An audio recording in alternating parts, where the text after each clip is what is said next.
Welcome, everyone. So I'm Dan Abstrai. I'm the Associate Operational Medical Director for the Fairfax County Fire and Rescue Department. And on behalf of Dr. Weir in the Office of the Operational Medical Director, let me thank you for being with us today. We're happy to be joined with all our colleagues in public safety, our dispatchers, call takers, our police department, as we are here to reconnect and recognize Colonel Leach and the life-saving efforts of the immediate and first responders in this event. There's nothing in life that's more important than blood. Death from lack of breathing can occur in 4 minutes. Death from critical bleeding can occur as little as 2. So it should not be surprising that control of bleeding is essential, because the #1 cause of traumatic death is uncontrolled bleeding. In the last 20 years, from battlefields abroad, from senseless events at stateside, we have learned that the difference between life and death can be due to something as simple as a tourniquet and people aggressively looking to intervene and stop the bleeding process. I want to start today's event by introducing Deputy Chief Roach, who will share some of Colonel Leach's story and the timeline that led to saving his life. Chief Roach.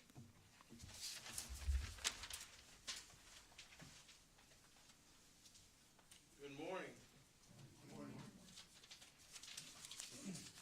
Dan did a great job getting us started there, but very formal.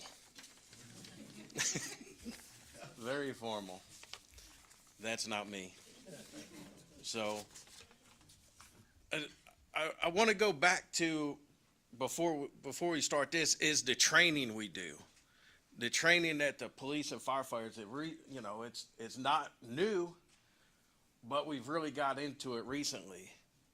It's not evident in this room because fire department, police department, we should all be mingled in here. We're all friends, but it doesn't look like it in the room here. So, but everything's good, trust me. So, on January 6th, Mr. Leach was cleaning his World War II Colt 45 when the weapon accidentally discharged. The round penetrated through his left hand and entered his left thigh, completely dissecting his femoral artery, which, as Doc Dan alluded to, that's very important. Mr. Leach's wife, Elaine, immediately called 911, placed an oven mitt in the wound. Talk about using available resources. And then while on 911, had to step on his leg to get the phone to make the call. Pretty impressive way to use your resources. Officer Lamper and Officer Bates arrived on the scene. They were first responders on scene, I believe. Is that accurate? Good. And they used Mr. Leach's belt to apply a makeshift tourniquet. With the bleeding still uncontrolled, a commercial tourniquet was applied when EMS arrived on the scene. Followed by packing the wound, a total of 3 rolls of gauze was used, a trauma dressing, and then an Israeli pressure dressing was used as well. Per Sasha, the medic, her report, Mr. Leach was alert and remarkably calm. God bless you, sir, because I could tell you I'd be crying like a baby. So, with that being said, Mr. Leach, would you like to come up, and we'd love to hear your story. Thank you.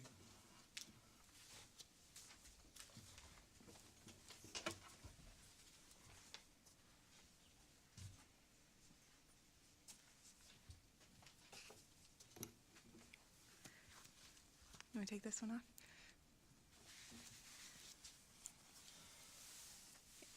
Yeah, I'm not sure I could get through this without crying, but that's all right. I can read it if you want. Yeah, probably so. Okay. I don't have the words to say thank you. Saying thank you seems real hollow for what you guys did for me.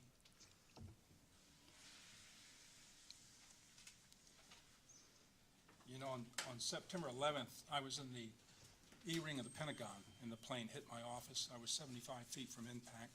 3 of my friends were killed, and I thought that was the big event in my life. Nothing could surpass it.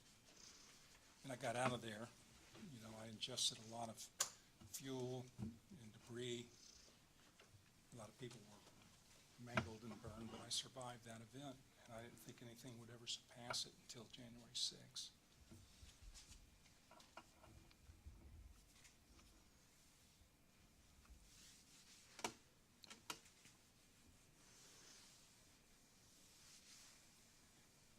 So I don't have the words to say thank you. That's not enough. I wrote letters and spoke to the state delegate and my state senator. They said they were going to do things. I haven't heard back from them, but they said they were doing things for all the people that are mentioned in this letter that I don't think I can get through. My daughter can read it. And then I contacted the governor's office, and I've been in contact with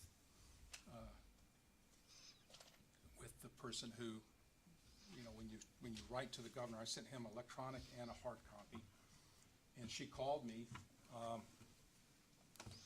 Leanne, I don't know Leanne's last name. Anyway, her husband was a retired police officer. And she said, look, we can get the governor to do, you know, the certificate with his seal. And, you know, and so we sent as many names as we could that my daughter could remember. We probably left some out, and I apologize. And as my daughter reads this, we've probably left names out. I apologize again. I don't remember anything except falling to the floor.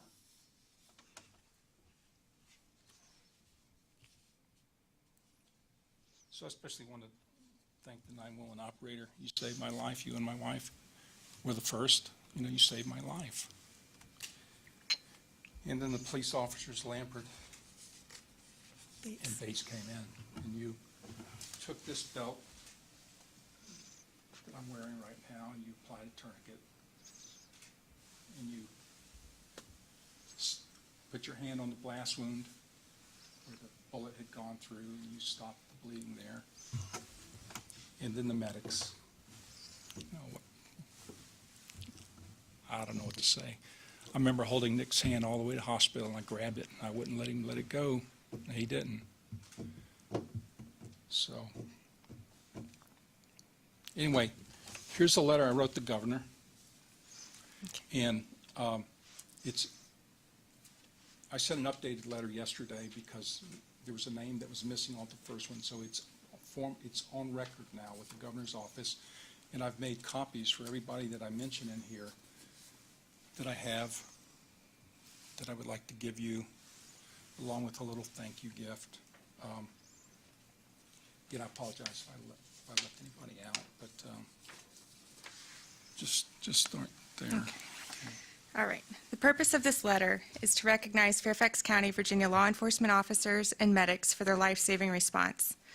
In 2008, my wife's stepfather bequeathed to me a 77-year-old World War II Colt 45 1911 model handgun.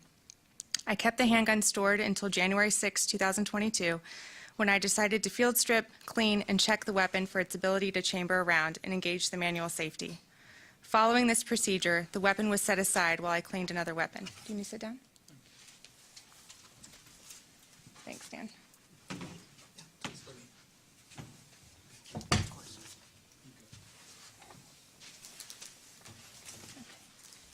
All right. Approximately 30 minutes later, I retrieved the weapon with the intention of releasing the clip and removing the round from the chamber. As I secured the weapon in my hand, the weapon misfired and a .45 caliber round penetrated my left hand and entered my left thigh, completely dissecting the femoral artery and lacerating the femoral vein. The entry wound to my left thigh was 6 centimeters. So I know you guys know what that means, but it's huge. I fell to the ground and due to shock was unable to provide my own first aid.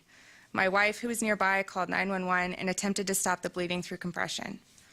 Following notification by the 911 operator, Two Fairfax County police officers, Officer Scott Bates and John Lamper, arrived first on the scene. Officer Bates and Lamper found me on the kitchen floor, bleeding profusely. Both officers knelt down on the 2 liters of blood surrounding me and took control of the situation. Officer Bates was using a loaner police vehicle that day. Knowing he didn't have his usual first aid gear, he acted quickly and removed my belt and made a tourniquet. Officer Lamper applied full pressure to the blast hole still bleeding.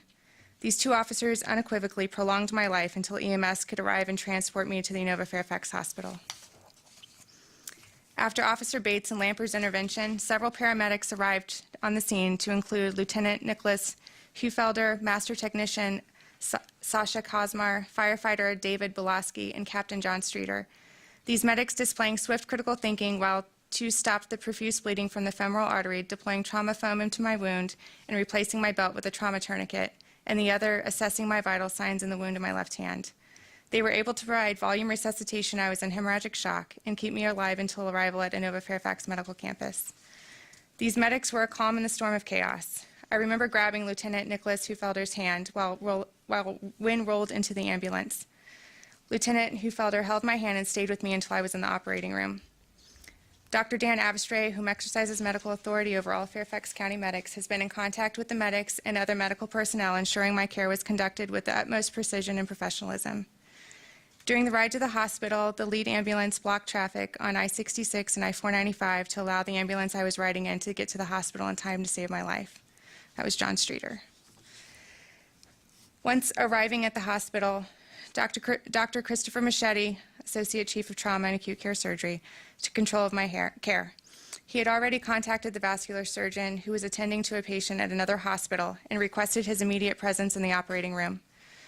The vascular surgeon removed a portion of the left femoral vein, of the right femoral vein from the unaffected leg and grafted the vein into the femoral artery of the damaged leg.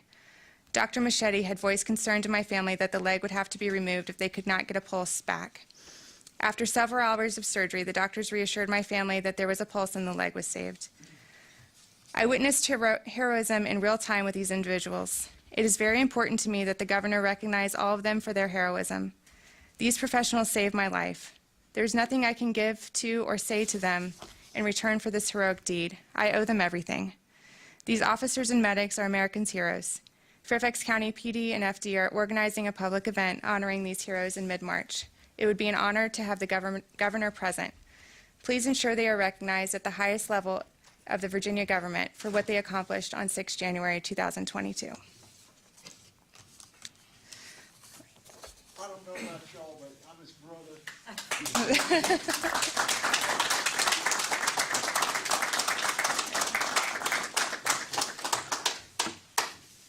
So I hope the governor comes through.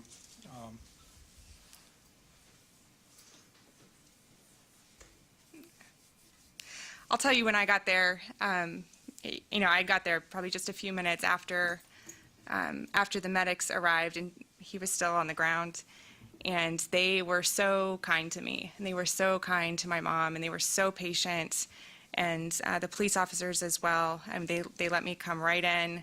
I came in like a lunatic, waving my badge because I thought they were going to stop me from from entering the house, but they never even attempted to. They just let me come right in. They were very gracious in my demand that he go to Fairfax and not Reston. I got to watch them in action, and I see it in the trauma bay myself as I'm a critical care NP, but it's so different when it's your own father. So they moved very quickly and accurately, and it was awesome. It was very awesome. And Streeter is a wild driver, man. I will say that. He got us in the car, and it was no joke. Yeah, there was a few, yeah. But Thanks for being a safe driver. yeah, everybody was very calm when we were not.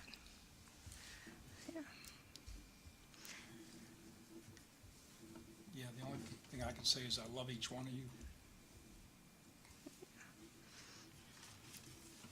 You all played a part in saving my life. I wouldn't be here otherwise. I would have died. I know I would have died. When I fell to the floor, I had a glimpse of my hand. It was blown to pieces, and then I looked down at my leg, and I saw a fountain blood pouring out. My son-in-law went to the house that night to clean up the floor. It took him 3.5 hours. He found part of the bone stuck to the window, and there was hair on the ceiling. So it was a horrific damage that it did. And but I'm standing here right now. It missed the nerve bundle, otherwise I'd be in a wheelchair. It didn't hit the femoral bone, otherwise I may not have survived that. So all I got a little worried about is a little pinky finger here, which they think they can reconstruct. But again, thank you. I'll always remember you guys. Every time I put this belt on, this is my belt. This is my Bates Lampert belt. I almost threw it away. Yeah. I love you guys. Thank you for everything.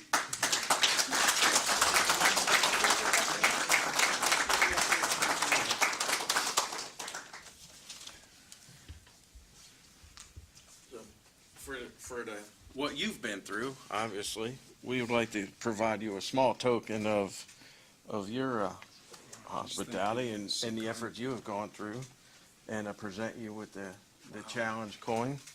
That means everything to me. Thank you. So Thank you that's so it. much. We're happy to see you standing man. here. That's quite the story. Quite the story. And we're very happy. It's a happy ending. And this is kind of a misnomer. It's not a resuscitation reunion. It's a reunion. So we're good. These are good things.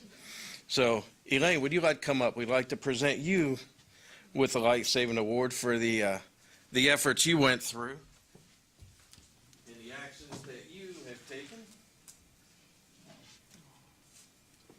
Kind of fooled me for how heavy this is. Would have been embarrassing if I dropped it. But congratulations. And thank you for stepping up, obviously. Love of your life.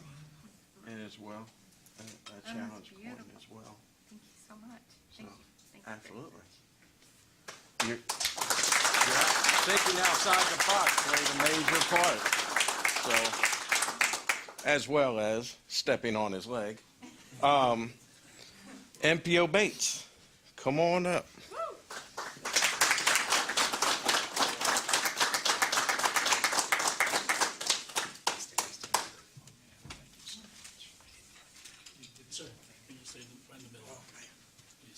I make it formal, you're gonna make me look short and fat like I am. Look here. 1, 2, one more. Good.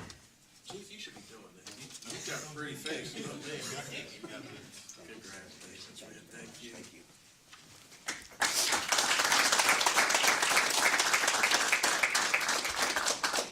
PFC Lane.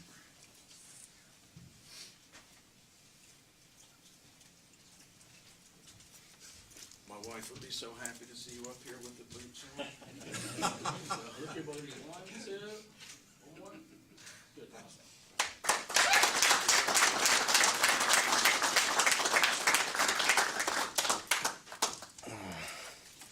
All right, obviously, these three were critical in saving Mr. Leach's life. The actions they took until the arrival of the medics. So, as mentioned earlier, we're joined by our partners from the Department of Public Safety Communications. Often, they're forgotten about, but they truly are the first link in the chain. And if you were part of the call, if you could stand up and say hi. You can stand up and smile. I'm going to embarrass y'all more later. So, obviously, they're the ones that answer the phone and get the wheels in motion. And then last but not least, our fire and rescue personnel. If you were involved in the call, can you please stand? All right. Great job. It's almost humbling to be a member of a team that does so much great work. And both police and fire, how we work together, it's phenomenal. But the chief police, he was unable to make it today. Speak on his behalf is Deputy Chief Robert Blakely. Chief, you got a few words? Yes. Thank you, Chief. All right. Good morning. Thank you everyone for being here. It is a bit of a divided house. We take note on which side the DPSC folks sat on, just to let you know. But you know, what strikes me in this event is, you know, as Chief Roach mentioned, you know, there's no loss of jokes between fire and police and our DPSC friends, but when the chips fall and it's time to go to work, there's no better team than Fairfax County Public Safety. And this is a great example of how those pieces come together, whether it's the immediate life-saving instructions given on the phone that literally, when we're talking about seconds mattering, you know, those 30 seconds or 1 minute that the call taker was able to add to this event by giving clear instructions about how to stop that or reduce that bleeding are so important. And, you know, something about the police to point out from my view is, you know, MPO Scott Bates has 27 years on this police department. One of the most senior officers out at the Sully District Station. PFC Houston Lamper has 12 years on the department and is assigned to the motor section. It's a motor officer. Neither of those officers were required to go to this call. I know that sounds odd, but what I mean by that is they heard the call and they said, "We're close, we need to go." And they just went there. And they both got there and ran through the door and encountered a scene like I'm sure none of us, except for those that were there, could even picture. And as they ran into this scene where life was this close to being extinguished, covered themselves in blood, and began doing all the things that we've trained for with our friends in the fire department. And when they realized they were missing a couple tools, began thinking of field expedient measures to apply life-saving care, ripping off a belt, tightening the belt. No one spent time wondering where a first aid kit was, or let's get gloves on, or how do we protect ourselves from anything. They just went to work. And as I recall reading some of the reports when the first medic unit from the fire department came in, as they were getting set up, you know, everyone's throwing parts and pieces around, and we were all working together on the problem, and then the fire and rescue department took it over. But it's not a we're here, okay, we'll just step back and we'll see you later. It's working together, and we've trained for that. Unlike many public safety entities in the United States, on a semi-regular basis, our police and fire department personnel do joint training, and it's a huge undertaking. And we've invested in that because we know that it produces results like this. The last point that I want to pick up on these two heroes' actions on this day is the fact that in this job of public safety, regardless of what side of the aisle you sit on, from the call taker who is on the phone with a parking complaint and their next call is giving CPR instructions or life-saving instructions, from two cops who might be sitting around talking about their workday or maybe doing some traffic enforcement, to immediately running through a door, getting soaked in blood, and when they clear this call, go back to the station, change their clothes, and they're back to work, on to a noise violation complaint, a parking complaint, just back to work. And from our fire and rescue friends who do this every day and clear the call, clean out their truck, and back to work. And the dedication from all of our friends in public safety is just something that is always astounding to me, excuse me, as you look at the dedication and passion put into this. So on behalf of the Chief of Police, and certainly on behalf of all of us, you know, great job, team. And I'm so glad that Colonel Leach could be with us today, and we could have this event. And thank you.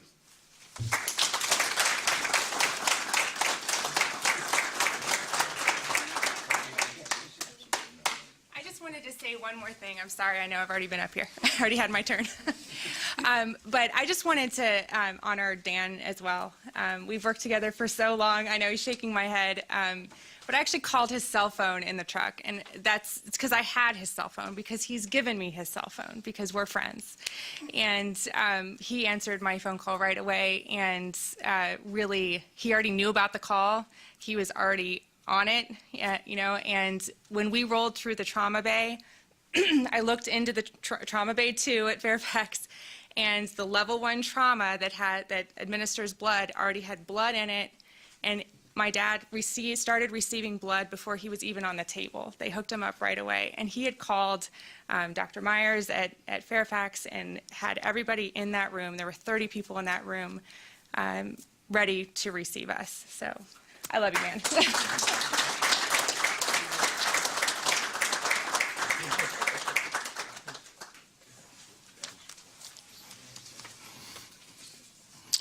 Okay. Good morning. I'm John Butler. I'm the fire chief for Fairfax County. And on behalf of the Board of Supervisors and County Exec, I wanted to say a few words. But in addition to being a fire chief, I'm a citizen. I'm a resident of this county. I'm a homeowner in this county. And this morning, I was wearing that hat when I was in the back of the room. I was wearing the hat of a resident, a community member, and I was utterly proud of this system, the system we have, the telecommunicators that would respond to John Butler, the citizen, not the fire chief, and the fire department. And Streeter, we got to talk about. Okay, we'll talk. Yeah. And our friends in law enforcement, and the hospital system, and our medical director, and those that support this team. I'm really proud of all of them, and the family members, and we will all remember this. We'll all remember what happened and the outcome. What will be remembered the most is how the family and the injured was treated. Not the bandage, not the tourniquet, but how they were treated. In the fire service, we have a legend fire chief. His name was Alan Brunacini. He was in Phoenix for a long time, and he coined the term, be nice. That was it. They want us to show up fast, show up, be competent, be trained, fix the emergency, and go in service, and be nice. And that's what I'm hearing. That's the refrain this morning. A lot of good people, a lot of good, nice people took care of a family, okay? A family, an entire family, brothers, spouses, and children, if you will. So thank you all. Thank you. And we're so happy to have this day. Every time there's a reunion up here, it's kind of bittersweet because something happened for us to be having this reunion, if you will. But then on the other end, it's special because we're here to celebrate it. We're celebrating what the outcomes were. So thank you all from the immediate responders to our friends in public safety, telecommunicators, the fire department, law enforcement. So thank you all. Appreciate it. One very important plug.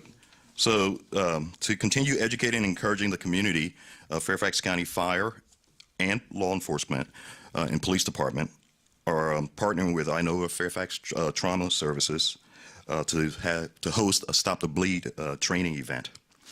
A Stop the Bleed training event. More information will be on social media, both Facebook and Twitter, for the fire and rescue department and probably police department as well. It'll be on March 23rd, 4:30 to 7:30 p.m. March 23rd, 4:30 to 7:30 at Chantilly High School. So yes, it's free, but you have to register, and that link is going to be on social media. So, thank you.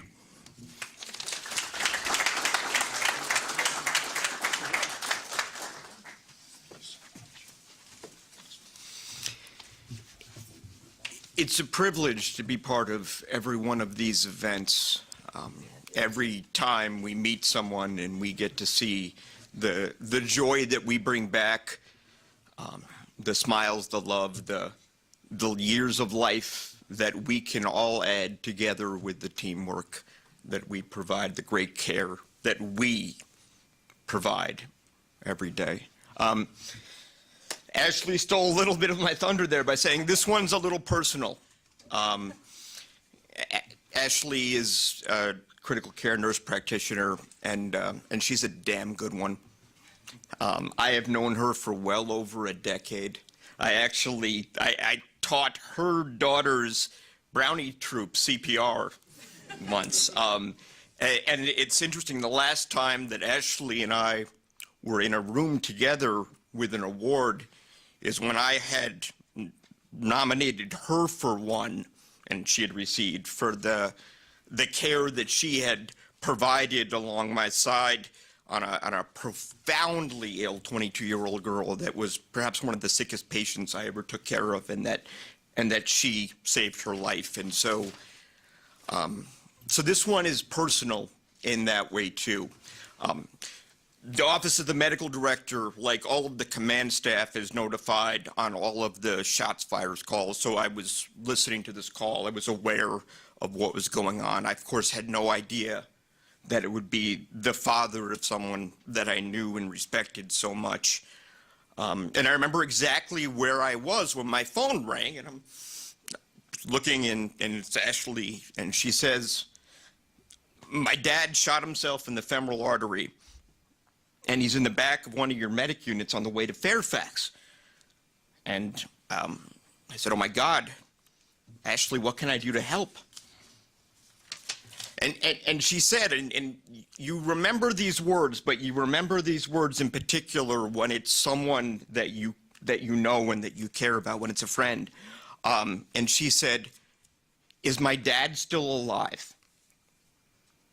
And I said something that you never say in medicine, that you never say in life. You never make a promise that you can't deliver yourself, and particularly in the world of emergency medicine, pre-hospital, hospital.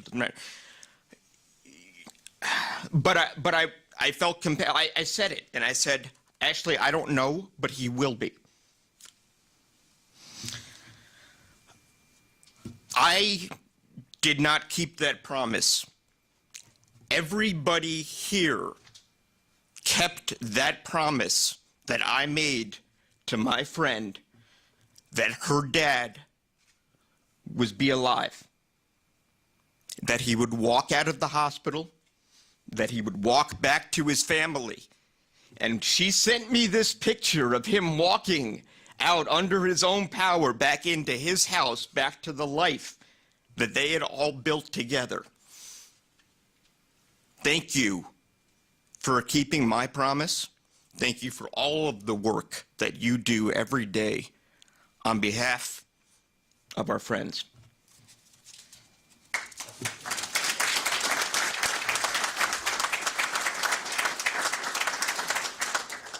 One of the core goals of these celebrations is not just to recognize the event, but to make our community better because of them.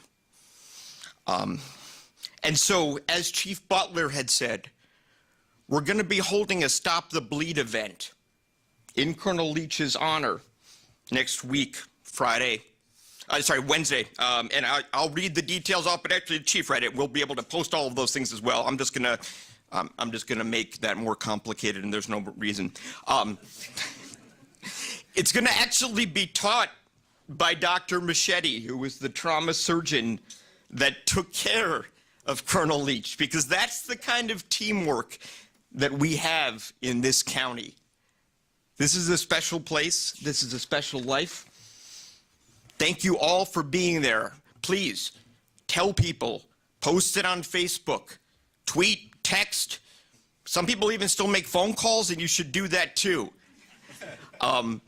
There are hour-long slots, and what everyone in our community will leave with, and this is so important as part of our mission to make Fairfax County better every time we can, they will leave with the skills to save a life like you all did that day. I can't thank you enough for being here. It's a privilege to serve alongside you. Colonel Leach, it is wonderful to meet you, and thank you for all of what you did on behalf of all of these heroes. Thank you. We should come up. There should be a picture. We should all celebrate, so please come up. Can I just read the people? Can we get a picture of all the people that Yes, listed? yes, you can. I'm just sliding. You can have anything that you want on this day, so come. Okay, I don't know if the media people would mind to take a picture of everybody. Dan, don't go anywhere. I'm so sorry. Okay, hold on, wait. Okay. Bob Blakely, Officer Scott Bates, Officer John Lampkin, Medic Captain John Streeter, Medic Nicholas Hufelder, Medic Sasha Kazmar, Dr. Dan, Battalion Chief Jim, I don't know how to say it. Masiello, and Deputy Chief Tracy Reed. And then, I don't know your name. Jamie, if you would please as well. She's dying. We're killing her that we're making her do this. Can we just get a picture with you guys? Is that okay? Or if you were involved in the call and I missed your name, please come up also. I don't know. All ones in the No, back. I'm sorry, I didn't. Yeah, I always. Oh, okay. I don't know. All ones in the back, and short ones in the front. Thanks, sir.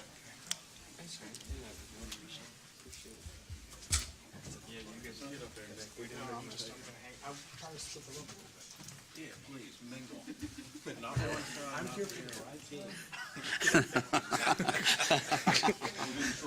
Hey, wait a minute, what does that mean? I don't think we can move this. No, that one's stationary. Okay.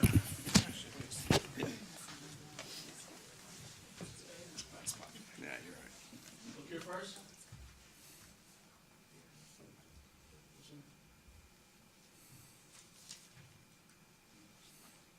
Over here. 1, 2, big smiles. One more. One last one. Good. Thank you. Very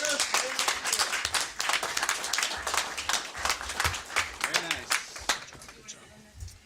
Lampkin, that has a nice ring to it. That was, yeah. Yeah, once